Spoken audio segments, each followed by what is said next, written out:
തെലങ്കാന സാമ്പത്തിക പ്രതിസന്ധിയെ പറ്റിയുള്ള ചോദ്യത്തിൽ നിന്നും ഒഴിഞ്ഞു മാറി രമേശ് ചെന്നിത്തല. സാമ്പത്തിക പ്രതിസന്ധിയെ പറ്റി തനിക്ക് അറിയില്ലെന്ന് ചെന്നിത്തല പറഞ്ഞു.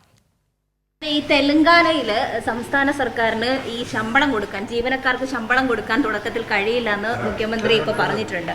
അപ്പം അതെന്ന് പറയുന്നത് കേന്ദ്ര സർക്കാർ ഈ എല്ലാ സംസ്ഥാനങ്ങളും കാണിക്കുന്ന ഒരു സാമ്പത്തിക വിഭജനം എന്നുള്ള രീതിക്ക് കണക്കാക്കാൻ പറ്റില്ല. ഇപ്പോൾ അവർക്ക് എനിക്ക് ആ വിവരങ്ങൾ എന്റെ ശ്രദ്ധയിലില്ല, എനിക്ക് അറിയാൻ വയ്യാതെ. വിവരങ്ങളുമായി സ്വാതി സന്തോഷ് കൂടി ചേരുന്നുണ്ട്. സ്വാതി, കടുത്ത സാമ്പത്തിക പ്രതിസന്ധിയിലാണ് തെലങ്കാന സർക്കാർ. ജീവനക്കാർക്ക് പോലും ശമ്പളം നൽകാൻ പണമില്ല എന്ന് രേവന്ത് റെഡ്ഡി ആവർത്തിച്ച് പറഞ്ഞിട്ടുള്ളതാണ്. അപ്പോൾ ഇതൊന്നും ചെന്നിത്തല അറിഞ്ഞിട്ടില്ല എന്നാണോ?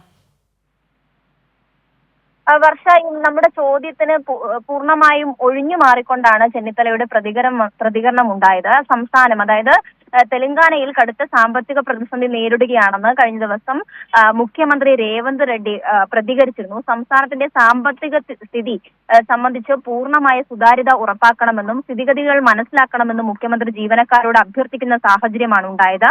ജീവനക്കാരുടെ ന്യായമായ ആവശ്യമാണ് ക്ഷേമബദ്ധ. പക്ഷേ നിലവിലെ സാമ്പത്തിക സ്ഥിതി കണക്കിലെടുത്ത് ഇപ്പോൾ അതൊന്നും നൽകാൻ കഴിയില്ല എന്ന് ജീവനക്കാരോട് ആവശ്യപ്പെടുകയും ചെയ്തിട്ടുണ്ട്. അതിനു മുന്നേ തന്നെ ഈ സാമ്പത്തിക പ്രതിസന്ധിയുമായി ബന്ധപ്പെട്ട് തെലങ്കാന സർക്കാർ 7 ലക്ഷം കോടി രൂപ കടത്തിലാണെന്നും ഈയിടെ നടന്ന ഇന്ത്യ ടുഡേ കോൺക്ലേവിലും മുഖ്യമന്ത്രി അറിയിച്ചിരുന്നു. ഈ വിഷയം സംബന്ധിച്ച ചോദ്യത്തിലാണ് തനിക്ക് ഇതിനെപ്പറ്റി യാതൊരു വിവരവും അറിയില്ല എന്ന തരത്തിൽ ബോധപൂർവം ഒഴിഞ്ഞു മാറുന്നൊരു സമീപനം രമേശ് ചെന്നിത്തലയുടെ ഭാഗത്തുനിന്ന് ഉണ്ടായിട്ടുള്ളത്.